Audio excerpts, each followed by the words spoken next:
তোমাদেরকে বলেছিলাম না জানাবো রেজিস্ট্রির দিনটা আমরা কেমন করে কাটালাম। তো সকাল থেকে অ্যাজ ইউজুয়াল নর্মাল ডে, দুজনেই কাজ নিয়ে ব্যস্ত ছিলাম। রাত্রে একটু রেডি হয়ে আমরা বেরিয়ে পড়েছিলাম তারামায়ের মন্দিরে পুজো দিতে যাব বলে। আর যাওয়ার পথে রাস্তায় রাজেন্দ্র মিষ্টান্ন ভাণ্ডার থেকে কিনে নিয়েছিলাম মায়ের জন্য একটু মিষ্টি।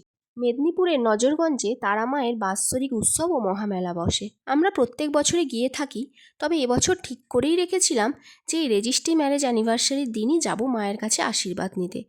কথা মতো কাজ, বারটা ছিল শনিবার, তাই ভিড়টা একটু বেশিই ছিল। কিন্তু আমরা মায়ের খুব ভালোভাবে দর্শন পেয়ে দুহাত ভরে মায়ের কাছ থেকে আশীর্বাদ নিয়ে একটু মেলাটা ঘুরে দেখছিলাম। যেহেতু শনিবার ছিল তাই আমাদের ছিল নিরামিষ। অপশান হিসেবে পেয়েছিলাম শুধু এই মাশরুম পকোড়াটাই। আর কিছু যখন একটা অপশান পেয়েছি সেটা তো ট্রাই করতেই হবে, তাই খেয়েছিলাম এই মাশরুম পকোড়াটা। এরকম ঠান্ডা ঠান্ডা ওয়েদারে এরকম গরম গরম পকোড়া খুব ভালোই কিন্তু লাগছিল। তারপর মন্দির থেকে সোজা চলে এসেছিলাম আমাদের বাড়িতে।